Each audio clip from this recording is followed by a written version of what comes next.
Alright, so today I'm going to make some tofu beet burgers. Usually I use sweet potatoes, but I wanted something purple, so I'm going to try using the beet. So my ingredients I'm going to need are a block of tofu. Half a block of tofu is fine. I'm only going to use half of a block. A little veggie bouillon for seasoning. I've got onion and chili powder here. A couple of cloves of garlic. I'm going to throw some garlic in there. A little salt and pepper. Nutritional yeast kind of gives it a cheesy flavor, so I'm going to use about a quarter cup of nutritional yeast. 1 beet, which we're going to, grate. And then I'll throw in some chopped parsley. And then a little bit of flour to make sure and soak up all the white stuff so we can get a nice firm burger patty. Alright, so I'm going to need 1 scrubbed beet. So I've got a pretty rough surface here. You can just probably like grate it too. And I just make it like this. And this is the same process that I use for the sweet potato. You can use a regular potato too. You can use a parsnip if you want it. It's really up to you. Alright, so the first thing I'm going to do for my veggie burgers is I'm going to take my half block of tofu here. I've got extra firm tofu. Oh, I don't want the liquid.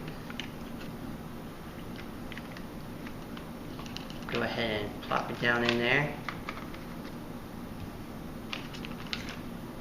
And I'm gonna mush it up with my fingers.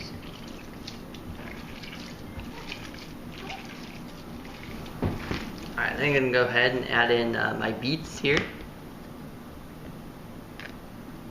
My scrubbed beets. That rich flavor.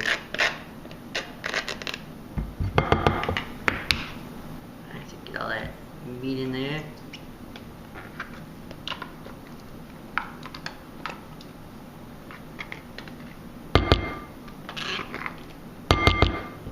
Alright. Then I'm going to add in, I've got 2 cloves of garlic here.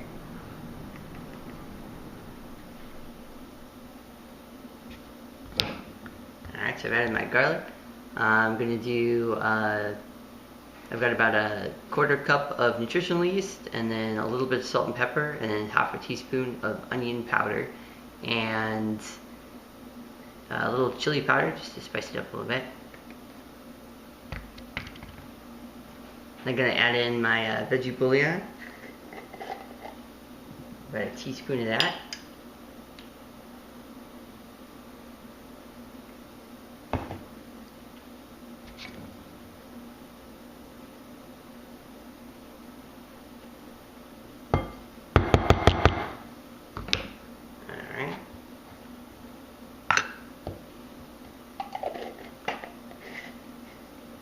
Go ahead and I've got about 2 tablespoons of parsley here, just a little bit of fresh chopped parsley.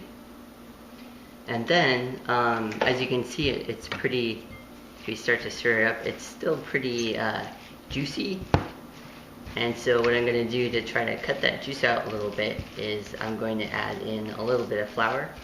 You can use any type of flour, like if you have celiac, then you can use rice flour. It really doesn't matter. You just want something that will soak that up. So I'm just going to slowly add, look at that color. It's a pretty nice dark red color. So I'm going to slowly start to add in half a cup of flour. I've got some oat flour here. Slowly start to kind of shake that in. If you don't want to put in too much, because then your burger will be too dry. You just want to think of, see how it's definitely something that we can mold into a patty. Alright, and we're ready to... Alright, so now I'm ready to start my patties. So I'm going to take the patties that I've made, or the mix that I've made here. I'm going to form it into 2 patties. So you can see I probably could have used a little bit more flour. Mine are a little soggy here. So I just took a baking sheet, preheated the oven to 350 degrees, and so there's one. Look at the coloring on that. It's pretty strong with that beet. And that is a perfect meal for 2. We'll probably cook that about 15 minutes on each side. We'll see how it goes. This is the first time I've made these, so we'll see how they look. Alright, so here's the end result. This is the Beet tofu burger. You can see it's nice and bright red, so it's got a lot of awesome color. The contrast of the parsley is really nice, and it smells amazing. So, for more recipes like the Beet tofu burger, make sure to check out keepingvegan.wordpress.com. And enjoy, and I'll see you next time.